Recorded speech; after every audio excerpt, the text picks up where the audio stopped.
one or two green shirts that I detected in the crowd tonight. I think they sold a few. Yeah, I think a few were moving here. They were all in the John Cena Celtics colors for this final trip to Boston. And man, we went all out. We got scenic shots of West Newbury, and then just the army of green here in the TD Garden.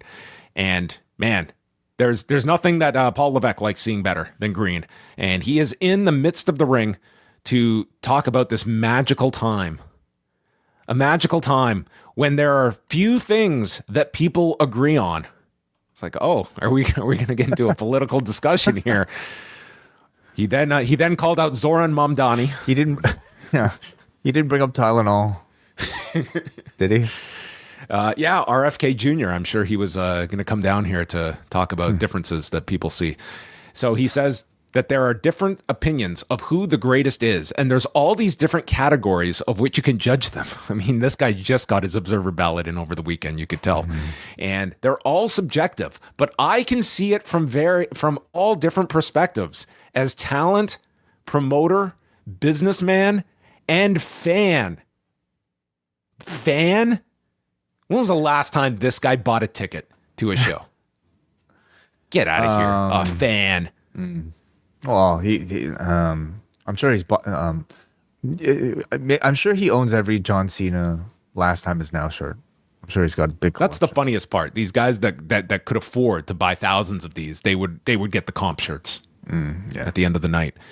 He says, tonight, everyone can agree on one thing, that from box office to leaving it in the ring, ruthless on the microphone, and doing it all with a smile because he loves this business, the single greatest asset this business has ever seen.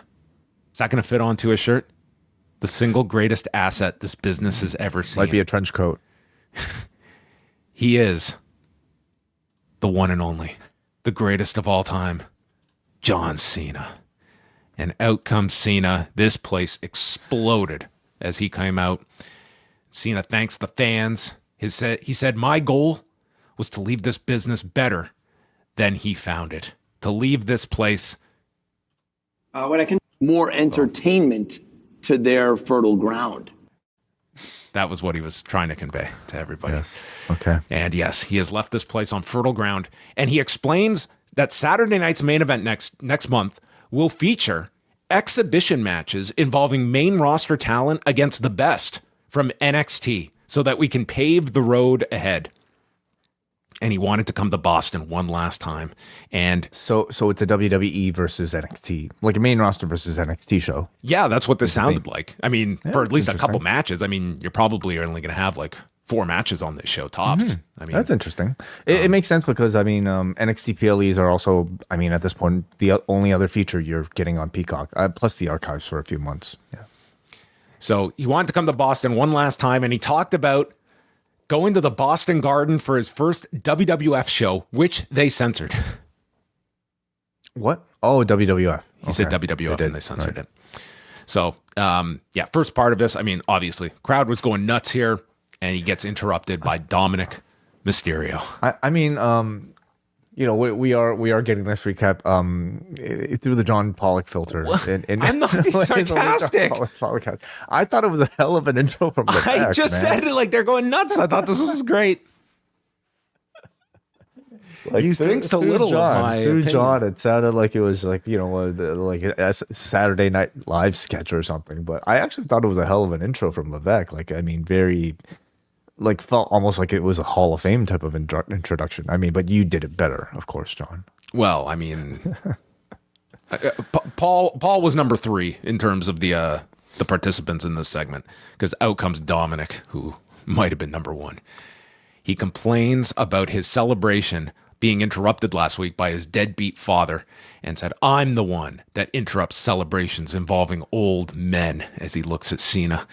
And Dominic tells Cena, why don't you go stand in the corner, let the grown folk talk, and then you can speak when you're spoken to, or I'll put you down.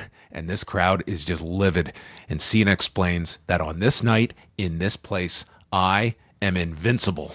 And at that point, I think Wade Barrett was there on commentary, biting his lip, remembering the Nexus at SummerSlam. And he said, if you pick a fight, You will lose. And out of respect to your father, I'm going to let you walk away. Dom says, I'm better than you ever were in your prime. I would have whooped your ass in any era.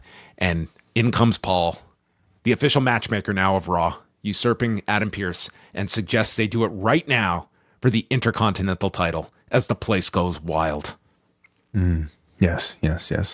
Yeah, I mean, I heard about this match being planned ahead of the show, so like I was kind of ready for it myself. I wonder if maybe the wider audience felt that the build to it was a bit rushed, but I think it was always going to be a little bit rushed, just as just seeing how Cena had so few dates remaining. I mean, this was like the plan for Survivor Series. So I think they've definitely just changed things around. And I would assume now you are probably getting Ray and Dom at Survivor Series, or else they wouldn't have been doing this tonight. And what does that leave Cena with at Survivor Series?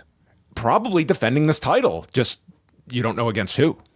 Yeah, so that's interesting. But I mean, in one segment, I thought they actually got there in a pretty like logically satisfying way.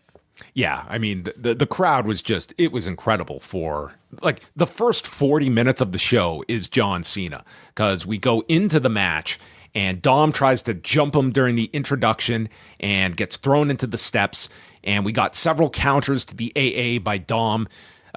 Both are down during their commercial, and then Cena powers up with shoulder blocks, proto bomb, and the 5-knuckle shuffle. Dom stops another AA, sending his shoulder into the post, and he removes the turnbuckle pad, sending the ref to the corner, allowing Dom to get the chair, and he does the Eddie spot, but Cena also goes down on his back, so you're getting the whole Eddie chant on the 20th anniversary week of his passing. And Cena pops up for another AA, but in grabbing him over the shoulders, knocks the ref down with Dom's feet, applies the STF, Dom taps, and Cena immediately lets go. Rookie mistake here.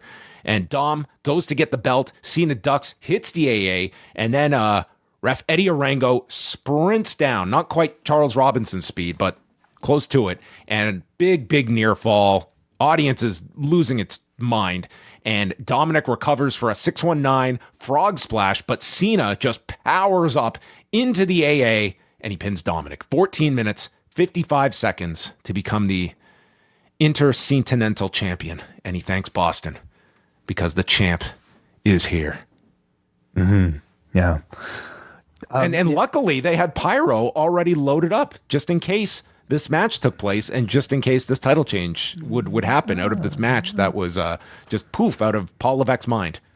You know, they always have it available. All right, they're all right. They're prepared in Boston. Yeah. As a match itself, I mean, it was a very house show level match. Which I mean, at this point in this man's career, with only like 2 dates left, you really can't fault. He has to stay safe, and you know he's got to go all out on the 13th. We're getting suicide dive. We're gonna get his 450, maybe the Cena moonsault. He's doing it all on the 13th. But you better have this guy in bubble wrap before that. But this was not, I would say, like a PLE level type of performance that we've seen from Cena. But that certainly did not stop this crowd from reacting like it was a WrestleMania. They were going crazy. They got the bonus match. They got a title change. Like they got, I mean, this crowd was incredible. Like these 40 minutes were just like they were losing their minds more than like their credit card bill coming for these tickets next month. Yeah. So for Cena at this point, this is the only championship, I guess, of the sort of active championships when he was around that he didn't win. Correct? Yeah. I mean, do they have time to make a spinner version of this to sell on WWE Shop in the next month? I'm sure it's already up there. Yeah. But it made for a nice little moment, you know, in the crowd. And like the only maybe criticism you can point to it is, well, what does this do for like the Dominic stories that are active in play? I don't think it really interrupts it so much. I fully expect him to just win it back or just to be able to continue to tell those stories without the championship. Like he's at a level where I wouldn't even necessarily say he needs it in order to satisfy some of those stories. This does way more for the IC belt. Just put it on. Like you could have Cena lose it at Survivor Series. You could have this guy retire with it. It really doesn't matter. Yeah. Then you do the first time is now tournament after he retires for the belt. Oh man, yes, of course. Yeah. November on the Post Wrestling Cafe will include Rewind Away, looking at some of the biggest retirement matches in pro wrestling history with selections from All Japan Pro Wrestling, WWE, and Stardom, among others. Plus, we'll have reviews of TNA Turning Point, UFC 322 from Madison Square Garden, and the Tanahashi Final Homecoming. John and Wai will be taking all of your questions on this month's installment of Ask Away, and John gets together with Brandon from New Jersey for a Season 4 retrospective of 90210. All that and so much more. Join now at postwrestlingcafe.com. $6 gets you in the door.